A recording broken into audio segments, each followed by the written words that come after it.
아프리카 우간다 어느 교회에 있었던 이 실화입니다. 이 당시의 우간다는 독재자 이디아민이라고 하는 정말 악명이 높은 이 대통령이 통치를 하고 있었습니다. 그때 케파 셈판키라고 하는 목사님이 목회하시는 교회는 약 7천여 명이 넘는 이 교회로서 영적 지도자로서 또 귀한 사역들을 잘 감당하고 계셨습니다. 그런데 그는 부득불하게 이 정부를 비판하는 그런 설교를 이렇게 종종 하곤 했습니다. 그리고 또 이 독재자에게 억압을 당하고 있던 이 국민들을 위로하는 그런 설교를 하고 계셨습니다. 그런데 이것이 이 정부에 알려지게 됩니다. 어느 부활절 아침인데 이 5명의 비밀 경찰이 교회를 찾아왔습니다. 모두는 그게 무엇을 의미하는가를 다 알고 있었습니다. 예배 후에 그들은 사무실에 총을 가지고 겨누며 들어와서 반국가사범을 처단하라는 명령을 받고 처단하기에 왔소라고 이렇게 말을 했습니다. 목사님은 이미 각오한 듯이 아주 태연스럽게 이렇게 대답을 합니다. 오늘은 부활절 아침입니다. 나는 죽는 것은 조금도 두렵지 않습니다. 내게 2분간의 시간만 주시면 기도하고 나의 생을, 내 목회를 마무리하려고 합니다. 그러라고 허락을 합니다. 그는 무릎을 꿇고 하늘을 향하여 또박또박 큰 소리로 기도합니다. 하나님 아버지, 우간다 통치자 이디아민을 용서하여 주옵소서. 그 명령을 원치 않으면서도 받아들여야 하는 불행한 이 5사람을 용서하여 주옵소서. 그리고 우간다 국민에게 자유를 주시옵소서. 나의 죽음으로 다시는 이러한 비극이 되풀이되지 않게 하여 주옵소서. 기도하는 동안 목사님의 눈에는 하염없이 눈물이 솟아납니다. 비밀 경찰들도 함께 웁니다. 마침내 그 대장되는 사람이 이렇게 말합니다. 엄청난 실수를 범했습니다. 못 본 것, 못 들은 것으로 하겠습니다. 그리고 조용히 사무실을 나갔습니다. 이 모습을 보면서 우리는 주님의 기도가 생각이 납니다. 저들의 죄를 사하여 주옵소서. 우리가 승리하는 길, 우리가 이기는 길은 함께 대항하고 함께 싸우는 것이 아니라 그들의 죄를 용서하고 그들의 죄를 사해달라는 기도, 바로 이런 기도가 모든 것을 이길 수 있는 바로 이 능력이 되는 것입니다. 주님이 십자가에서 죽으신 것도 마찬가지죠. 주님이 충분히 대항할 수 있고 천군 천사를 불러서 그들을 다 멸할 수 있지만 그게 이기는 게 아닙니다. 주님의 십자가상에서 말씀처럼 저들의 죄를 사하여 주옵소서. 이게 바로 승리하는 길임을 우리가 꼭 잊지 않기를 바랍니다. 여러분, 가장 강한 것이 무엇이냐라는 재밌는 이야기가 있습니다. 이 이야기를 보면 가장 강한 것은 돌이다. 그러나 돌을 깨트리는 것은 쇠다. 쇠를 녹이는 것은 불이다. 불을 끄는 것은 물이다. 물은 구름에 흡수되어 버린다. 구름은 바람에 날려간다. 바람은 사람을 어찌하지 못한다. 사람은 죽음을 향해서 아무 대책이 없다. 그런 거로 죽음이 가장 강하다. 그런데 죽음보다 강한 것은 바로 십자가이다. 십자가는 죽음을 이길 수 있기 때문이다 라는 말이 있습니다. 오늘은 바로 이렇게 가장 위대한 십자가를 지시기 위해 주님이 예루살렘으로 입성하시는 이 종료주일입니다. 그리고 이 고난주간이 시작이 됩니다. 이 한 주간은 우리 기독교 역사상 가장 중요한 주간입니다. 만약 이 한 주간이 없었다면 우리는 죄에서 구원받을 수도 없고 우리는 죄의 심판을 받아 정말 영원히 지옥의 형벌을 받을 수밖에 없었을 것입니다. 이 고난주간의 시작을 알리는 이 종료주일은 예수님께서 예루살렘으로 입성하실 때 이 종려나무 가지를 흔들면서 호산나 호산나 외치며 주님을 환영했기 때문에 이 붙여진 이름입니다. 여러분, 이 눈앞에 예수 그리스도 입성하시는 그 장면을 여러분들이 한번 상상해 보십시오. 그동안 사람들이 얼마나 예수를 핍박했습니까? 예수를 얼마나 박해했습니까? 하나님의 아들이라고 하니 정말 돌을 들어서 예수를 죽이고자 했던 그 이스라엘 백성들이 지금은 너도 나도 나귀 새끼를 타고 들어오는 예수님을 향해 자신의 옷을 버섯 깔고 종려나무 가지를 흔들면서 호산나 호산나 외치고 있습니다. 이러한 모습은 왕의 오심을 환영하는 것입니다. 즉 전쟁에서 이기고 돌아오는 개선장군 왕을 환영하는 모습입니다. 그들이 지금 그렇게 예수님을 환영하고 있습니다. 이거는 정말 상상만 해도 얼마나 뿌듯한 모습인지 모릅니다. 정말 지금까지 주님이 당하셨던 그 고난과 수모를 다 잊게 해줄 수 있을 만큼 그런 환영의 모습입니다. 그런데 우리가 간과해버리는 것이 하나가 있습니다. 예수 그리스도의 승리의 입성은 바로 고난과 아픔의 이 전주곡이었다는 겁니다. 이때 예수님의 마음이 어땠을까 생각해 봅니다. 사람들의 환영을 받을 때 예수님의 마음이 과연 어땠을까? 예수님이 기뻤을까요? 예수님이 즐거웠을까요? 아마 예수님은 정말 아무것도 모르고 환호하고 있는 그들을 보면서 주님의 마음은 참으로 답답했을 겁니다. 그리고 저들을 바라보면서 주님은 정말 안타까워했을 겁니다. 그러므로 예수 그리스도의 이 예루살렘 입성은 바로 그 모진 고통과 고난을 향해 나아가는 정말 이를 악물고 전진하는 비장한 발걸음이다라고 할 수가 있습니다. 그 길은 바로 나를 살리기 위해, 그리고 나의 모든 죄짐을 대신하는 아픔의 길이요, 그리고 나의 죽음을 대신 지어주신 바로 한없이 그 무거운 이 고통의 길이었습니다. 우리는 이러한 의미를 알고 우리는 종료주일과 이 한 주간 우리가 고난 주간을 우리가 보내야 할 것입니다. 우리는 2021년 달력을 보면서 한 해를 또 계획하고 시작을 합니다. 거의 대부분 사람들이 새 달력을 받게 되면 올해는 과연 쉬는 날이 며칠이나 될까? 쉬는 날을 세어봅니다. 그리고 빨간 날과 주일이나 토요일이 겹치면 안타까워하는 그런 모습들을 우리가 봅니다. 제가 부교육자 생활을 할 때 부교육자들은 월요일이 쉬는 날입니다. 월요일이 휴무 날이죠. 그래서 부교육자들은 월요일 날 연락하면 안 됩니다. 그날이 쉬는 날인데 그날 연락 오면 안 되겠죠.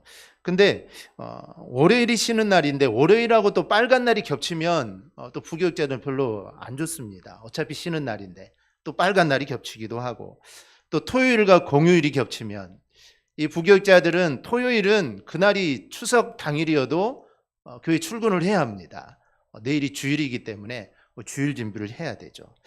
그렇기 때문에 이럴 때는 여러분이 느끼는 그 느낌과 똑같습니다. 하지만 이제 지금은 그렇지 않죠. 이게 부교육자와 또 담임 목사의 차이라고 할 수가 있습니다. 왜냐하면 쉬는 날이라고 해서, 명절이라고 해서 주일이 오지 않는 건 아니기 때문입니다. 그렇기 때문에 명절이나 쉬는 날이나 일주일의 패턴은 똑같습니다. 쉬는 날이 많아도 아니면 쉬는 날이 없어도 일주일은 똑같죠. 그런데 이 기독교는 대림절과 성탄절을 시작하러 예수님의 달력이 시작이 됩니다. 우리는 1월부터 시작이 되는데 이 예수님의 달력은 대림절과 성탄절로부터 시작이 됩니다. 그리고 사순절과 고난주간을 지나 이제 부활절에 이 절정을 이루게 됩니다. 예수님께서 이 땅에 오실 때 인간의 몸을, 즉 자신이 창조하신 인간의 몸을 입고 이 땅에 오셨는데 과연 그 예수님의 마음이 어떠셨을까요? 신으로 이 땅에 온 것이 아니라 정말 피조물의 모습으로 이 땅에 오셨는데 그 예수님의 마음이 과연 어땠을까요? 예수님이 우리를 너무나 사랑하신 분이니 우리를 구원하기 위해 이 땅에 오는 것을 우리 주님은 너무나 원했을 겁니다. 그리고 정말 기뻐하셨을 겁니다. 야, 내가 정말 사랑하는 이들을 위해 내가 가는구나. 야, 내가 죽지만 야, 이들이 구원받을 수 있으니 아마 주님은 정말 기뻤을 겁니다. 하지만 그 구원을 위해 십자가에서 내가 죽어야 한다는 것을 주님은 알고 계셨으니 한편으로는 또 큰 고통을 안고 계셨을 겁니다. 사실 예수님이 십자가에 죽기 위해 오셨다는 것을 알고 있는 우리 그리스도인들에게는 이 성탄절이 그저 기쁨의 날이 아닙니다. 세상 사람들은 알지 못하니 믿지 않으니 이 성탄절이 얼마나 기쁜 날입니까? 우리도 당연히 이 날을 기쁨으로 보내야 합니다. 하지만 주님이 죽으시기 위해 이 땅에 오셨다는 것을 우리가 알기 때문에 우리의 마음이 아플 수밖에 없습니다. 물론 마태복음 4장 16절 말씀처럼 흑암에 앉은 백성으로서 큰 빛을 보았고 그 빛이 비추어 구원을 받았다라고 말씀하시니 주님이 오심이 너무나도 기쁘고 이거는 감사한 일입니다. 하지만 그 구원을 위해 흘려야 할 예수님의 피와 고통과 그 죽음을 생각하면 이 마음이 아플 수밖에 없습니다. 오직 주의 은혜로라는 찬양이 있습니다. 그 가사를 보면 나를 위해 이 땅에 오신 주의 그 은혜, 십자가 고통 이기신 주님 그 은혜 어찌 잊으리. 주님은 나를 사랑하셨기에 이 땅에 오신 겁니다. 그리고 주님은 나를 사랑하셨기에 그 십자가의 고통을 이기신 겁니다.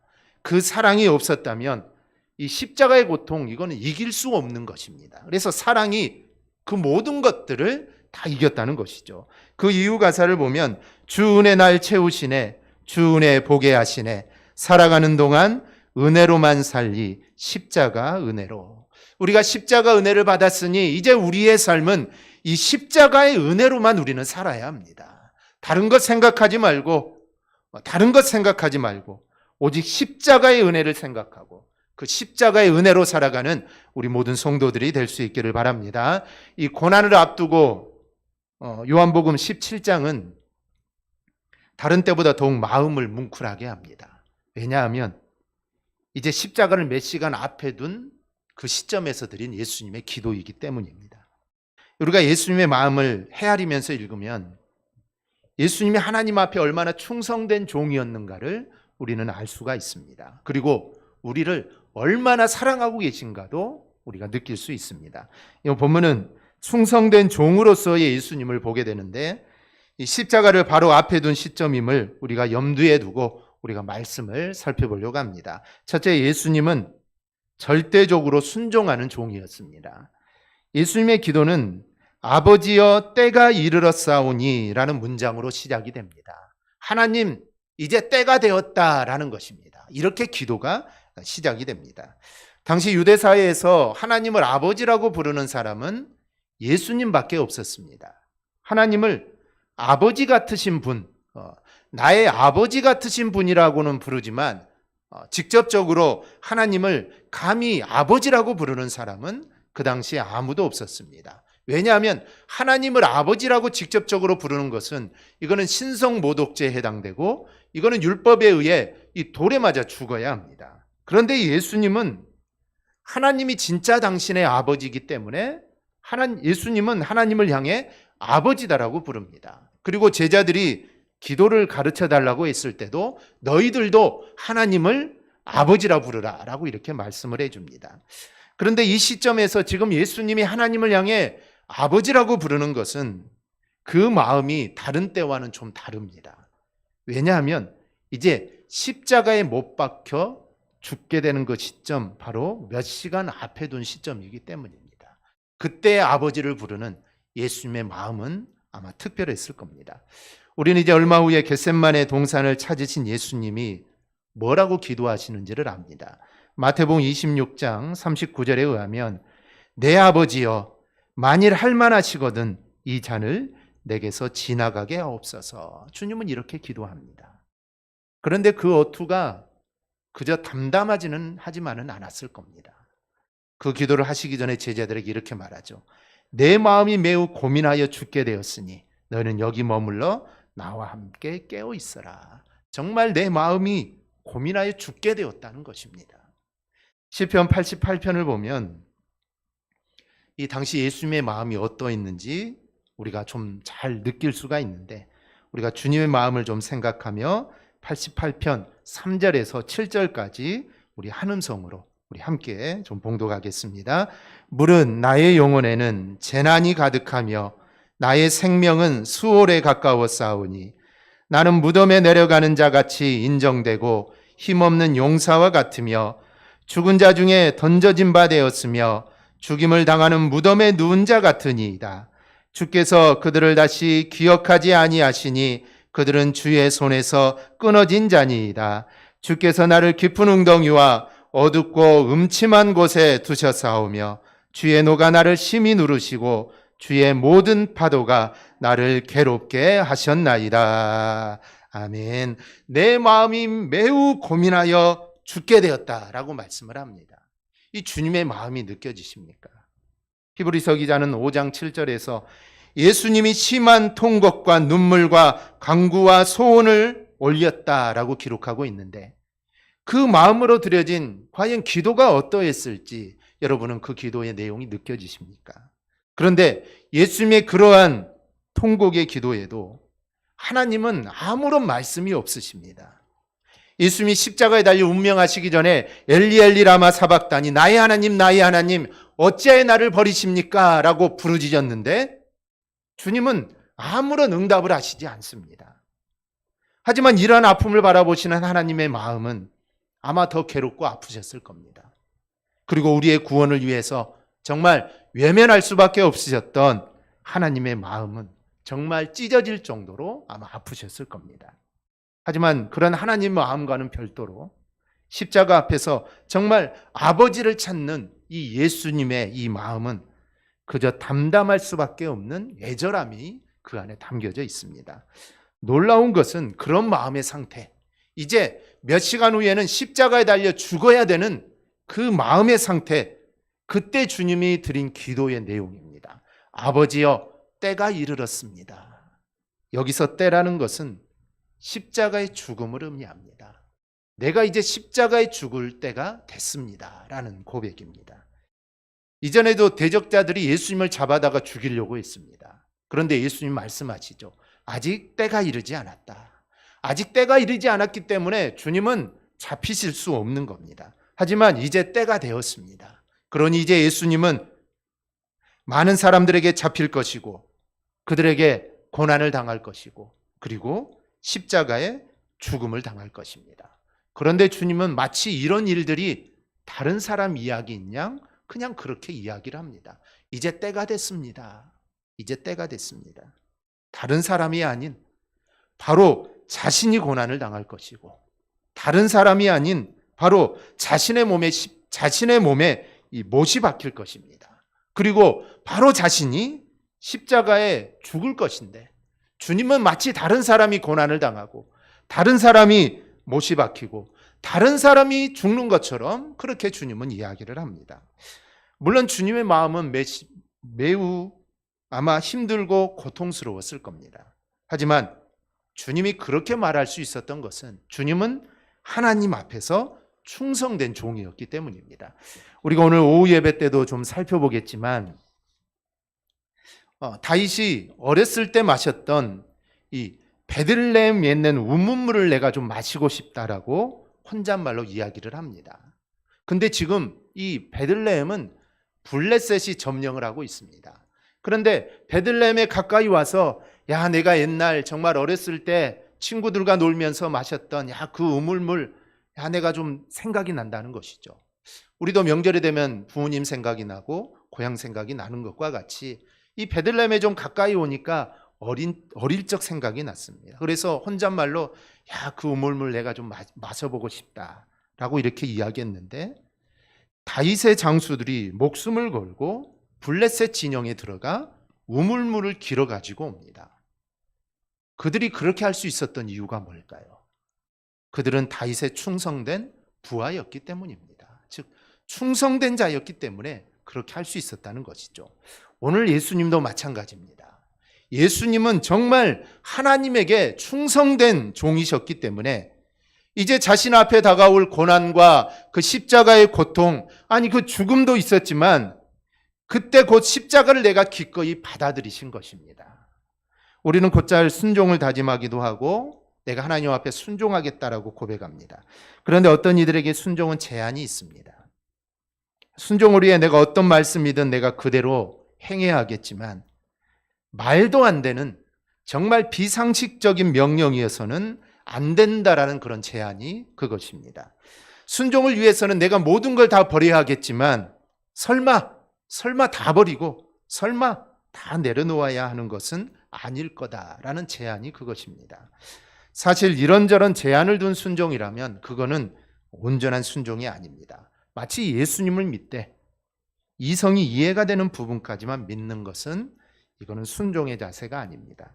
우리가 성경에서 찾아본다면 아브라함을 들 수 있습니다. 내가 만약 아브라함이었다면 내가 만약 그 당시 아브라함이었다면 이삭을 번제로 드리라는, 즉 독자 이삭을 번제로 드리라는 하나님의 명령을 받았을 때 하나님 이게 말이 됩니까? 하나님 이게 말이 됩니까? 이거는 도저히 이성으로는 이해할 수가 없습니다 라고 했을 겁니다. 즉 그것까지는 순종할 수 없다는 겁니다. 하나님, 내가 다른 것은 다 순종할 수 있는데 그것까지는 순종할 수 없습니다. 하나님, 그거는 순종이 아닙니다. 어떻게 그걸 이성으로 이해할 수 있습니까? 그런데 예수님에게 있어서 순종은 절대적인 것이었습니다. 그래서 예수님을 따르는 예수님의 제자들 역시, 그리고 우리들도 역시 절대적인 순종이 우리 하나님께 있어야 합니다. 이 데이비드 왓슨은 제자도라는 책을 통해 예수를 따르는 제자도에게 절반이라는 개념은 없다. 전부가 아니면 아무것도 아닌 것이다. 전부가 아니면 이거는 아무것도 아닌 겁니다. 디트리히트 보네퍼 목사는 그리스도께서 사람을 부르실 때는 그로 하여금 와서 죽으라고 명령하시는 것이다, 이렇게 말을 합니다. 순종을 말하면서 주님, 이것만은 안 됩니다 라고 계속 우리는 주춤거립니다. 그런데 주님은 죽음을 앞두고 때가 이르렀습니다 라고 기도하시는 예수님의 모습을 봅니다. 이러한 예수님의 모습을 우리가 바라보며 우리 모두 예수님의 참된 제자로 설 수 있기를 바랍니다. 둘째로, 예수님은 오직 하나님의 영광을 위해 사셨던 종입니다. 이 절대적 순종의 다른 면은 오직 하나님의 영광을 위해 사는 겁니다. 왜 우리가 절대적 순종의 삶을 살지 못할까요? 왜 우리가 예수님처럼, 아브라함처럼 그런 삶을 살지 못할까요? 그 이유는 내 영광을 포기하지 못하기 때문입니다. 아브라함이 만약에 자신의 영광, 즉 내 후손을 통해 이루어질 내 영광을 포기하지 못했다면 그런 일들을 할 수 없었을 겁니다. 마태복음 19장을 보면 예수님을 찾아온 부자 청년 관원의 이야기가 있습니다. 그 청년은 내가 율법에서 말하는 모든 것을 다 지켰다고 하면서 아직도 나에게 부족한 것이 있습니까? 라고 자랑하듯 말을 합니다. 마가복음 10장 21절을 보면 예수님은 그를 보시고 사랑하셨다라고 말씀합니다. 즉 예수님은 사랑의 마음으로 그에게 이렇게 말을 합니다. 내게 아직도 한 가지 부족한 것이 있으니 가서 내게 있는 것을 다 팔아 가난한 자들에게 주라. 그리하면 하늘에서 보화가 내게 있으리라. 그리고 와서 나를 따르라. 예수님이 나를 따르라라고 말씀하신 것은 12제자를 제외하고는 극히 드문 일입니다. 그렇다면 예수님은 정말 이 청년을 사랑한 것입니다. 그래서 정말 사랑했기 때문에 나를 따르라라고 말씀을 한 겁니다. 이 말씀은 청년에게 엄청난 기회이자 하늘에 엄청난 재물을 쌓고 엄청난 상급을 받을 기회였습니다. 하지만 그 청년은 그 말씀을 듣고 근심하여 그냥 예수님을 떠나게 됩니다. 이유가 무엇입니까? 많은 재물 때문입니다. 많은 재물로 그는 지금까지 풍요로운 삶을 살았습니다. 그리고 이 재물로 인해 이제 앞으로도 정말 풍요로운 삶을 살게 될 것입니다. 사람들은 재물이 많으면 많은 사람을 얻을 수 있다고 생각을 합니다. 또 재물이 많으면 사람뿐만 아니라 영광도 얻고 명예도 얻을 수 있다고 생각을 합니다. 이 청년도 그런 생각을 가지고 있었습니다. 그러니 그 많은 재물을 포기하는 순간 그가 지금까지 누렸던 모든 것을 다 잃게 될 것이고 재물로 얻었던 많은 사람들, 영광, 명예, 이 모든 것들을 이제 다 잃게 될 것입니다. 청년에게 재물은 그의 미래와 희망과 운명이 걸려있는 절대적인 가치였습니다. 그래서 많은 재물을 포기할 수 없었던 이 청년은 근심하여 예수님을 떠날 수밖에 없었던 겁니다. 영원한 세계를 바라보지 못하고 물질적 가치를 절대화하는 이 어리석음 때문에 그렇게 행동한 겁니다. 그러니 청년에게 절대적인 순종이 나올 수 없었던 겁니다. 만약 절대적 순종의 삶을 살았다면 지금 자신의 생각과 계획과 처한 상황과 관계없이 그는 예수님의 말씀에 순종했을 것입니다. 그러나 청년에게 있어서 삶의 목적이 하나님의 영광이 아닌 자신의 영광이었기 때문입니다. 그래서 그런 것들을 포기할 수 없었던 겁니다. 예수님이 1절에서 이렇게 말을 합니다. 아들을 영화롭게 하사 아들로 아버지를 영화롭게 하게 하옵소서. 여기서 영화롭게 하다라는 말은 영예를 두다라는 뜻입니다. 이 말은 높은 지위나 다른 사람이 부러워할 만한 좋은 것들을 주어서 이 명예를 높일 때 사용하는 단어입니다. 예수님은 하나님이 아들인 자신을 영화롭게 하셨다라고 합니다. 즉 하나님이 나를 영화롭게 해주셨다라고 합니다. 근데 주님이 말씀하신 이 영화는 무엇일까요? 하나님이 주님에게 주신 영화로운 것이 과연 뭘까요? 그것은 바로 십자가입니다. 벌거벗은 몸으로 십자가에 달려야 하는데 이 십자가가 무슨 영화가 될 수 있겠습니까? 이 십자가는 수치입니다. 그런데 이것을 하나님이 주님에게 주고 이걸 통해 예수님을 영화롭게 해주셨다는 겁니다. 십자가는 고통입니다. 어떻게 영화가 될 수 있습니까?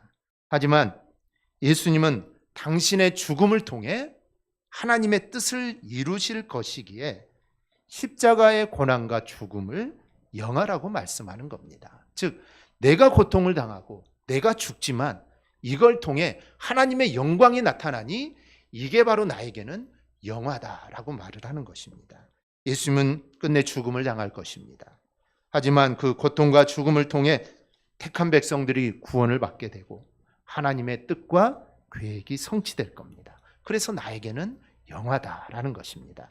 이사야 53장 5절을 보면 그가 찔림은 우리의 허물 때문이요 그가 상함은 우리의 죄악 때문이라. 그가 징계를 받음으로 우리는 평화를 누리고 그가 채찍에 맞음으로 우리는 나음을 받았도다. 이 말씀처럼 예수님이 징계를 받아야, 예수님이 또 찔림을 당하여, 예수님이 상함을 받아야 우리가 죄 가운데서 평안을 누리고 나음을 받고 구원을 받을 수 있습니다. 그래서 예수님은 자신의 죽음을 통해 하나님의 그 뜻이 이루어질 것을 바라보면서 아들을 영화롭게 하사 아들로 아버지를 영화롭게 하여 주옵소서라고 기도를 드린 것입니다. 그리고 예수님은 2절에서 아버지께서 아들에게 주신 모든 사람에게 영생을 주게 하시려고 만민을 다스리는 권세를 아들에게 주셨다라고 말을 합니다. 예수님께서는 만민을 다스리는 권세가 있고 또 만민을 심판하실 권세도 예수님께 있습니다. 예수님은 태초부터 하나님과 함께 계셨고 만물이 그로 말미암아 지은 바 되었으니 지은 것이 하나도 그가 없이는 된 것이 없기 때문입니다. 그런데 예수님은 그 권위와 그 권세를 오로지 하나님께 주신 사람들에게 영생을 주는 일에 사용을 하십니다. 예수님은 당신의 몸을 찢고 또 온몸에 피를 흘려 죽음으로써 하나님을 영화롭게 했던 것입니다. 그런데 예수님은 몸만 그렇게 한 것이 아닙니다. 모든 권위와 모든 권세까지도 하나님의 뜻을 이루는 일에 사용을 합니다. 예수님은 처음부터 하나님이셨습니다. 그런데 자기를 비어 종의 몸을 입고 이 땅에 오셨습니다. 그리고 사람의 모양으로 나타나서 자기를 낮추시고 죽기까지 복종하셨습니다. 결국 예수님은 하나님이 당신에게 주신 사람들에게 영원한 삶을 주시기에 자신의 모든 삶을 헌신하신 분입니다. 예수님의 모든 삶과 사역과 그의 모든 권위와 권세와 당신의 몸까지 전부를 하나님의 뜻을 이루는 일에 하나님은 사용하셨습니다. 우리도 마찬가지여야 합니다. 우리의 삶도 정말 주님처럼 하나님의 영광을 위한 삶이 되어야 합니다. 그러기 위해서는 내 영광을 포기해야 합니다. 내 영광을 포기하지 못하면 하나님의 영광을 위한 삶을 절대로 살 수 없습니다. 주님이 만약에 자신에게 있는 영광의 조금이라도 내가 그 영광을 내가 좀 차지해야겠다라고 생각했다면 주님은 하나님을 위한 영광을 이루지 못했을 겁니다. 그런데 주님은 정말 철저하게 모든 걸 다 포기했습니다. 정말 철저하게 모든 걸 다 포기하니 하나님의 영광이 자연스럽게 드러나는 겁니다. 그런데 아이러니하게도 내 영광을 포기하고 하나님의 영광을 위해 살게 되면 하나님은 나를 높여주시고 나를 영화롭게 해주십니다. 예수님의 삶을 보면 알 수 있습니다. 예수님이 모든 걸 포기했습니다. 정말 죽음까지도 포기했습니다. 그런데 하나님께는 그를 다시 살려주셨고 그를 하늘나라로 올리셨습니다. 원래 있던 자리로 주님을 다시 회복시켜 주신 것이죠. 우리의 삶도 동일합니다. 우리가 하나님의 영광을 위해 살아간다면 하나님께 우리를 반드시 높여주실 것이고 하나님 반드시 나를 영화롭게 해주실 겁니다. 우리 모두 그 하나님을 신뢰하며 하나님의 영광 위에 살아갈 수 있기를 바랍니다. 말씀을 맺습니다. 오늘 종료주일을 맞이하여 또 고난주간을 앞두고 예수님의 모습에 대해 우리가 살펴보았습니다. 예수님은 절대적으로 순종하는 종이었습니다. 그리고 그의 모든 삶이 하나님의 영광을 위한 삶이었습니다. 우리도 오늘 주님의 모습을 본받아 우리가 하나님 말씀에 온전히 순종하며 우리가 살아갈 수 있기를 바랍니다. 그리고 우리의 모든 삶을 통해 하나님께 영광 올려드리는 그런 복된 삶이 되기를 바랍니다. 한 주간 내 죄를 위해 십자가에 걸어가신 그 주님을 기억하며 주님 같은 삶을 꼭 살아갈 수 있기를 주님의 이름으로 축원합니다. 아멘. 기도하겠습니다.